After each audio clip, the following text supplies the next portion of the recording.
Hello everyone, this is me again, Guido, and welcome back to my YouTube channel.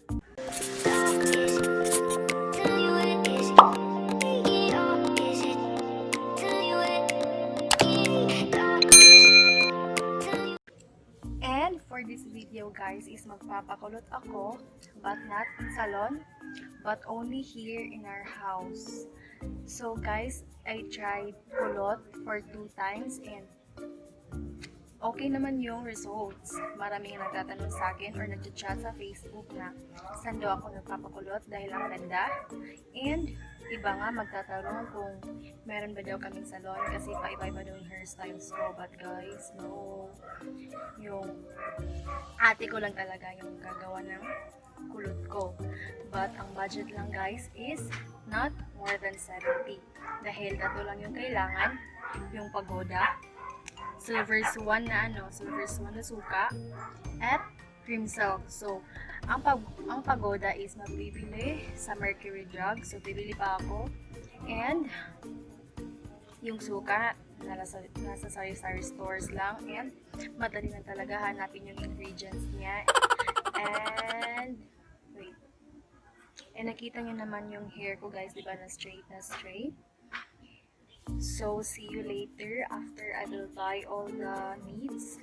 And ipapakita ko sa inyo kung paano gagawin ito. Bye-bye!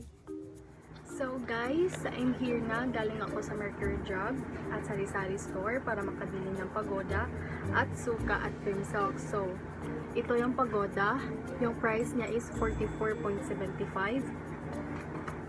Yung suka is 7 pesos. And yung cream silk is 6 pesos. And nakalimutan ko pala guys, yung gagamitin nating pang roll. So, hindi kami gagamit ng ganito kasi hindi siya umi-effect, hindi siya kumukulot. So, instead of using those one, ito yung ginagamit natin. Yung barbecue sticks, pinuputol at ino-roll gamit yung scotch tape. And rubber bands para pantali. So, doon tayo magkukulot sa labas dahil may baby dito and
So guys, ako na lang ang magre-remove ng sticks kasi yung ate ko is umalis.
So guys, after all removing those sticks, isusunod natin yung neutralizer. So ito yung kasama sa pagoda and ilalagay natin sa spray.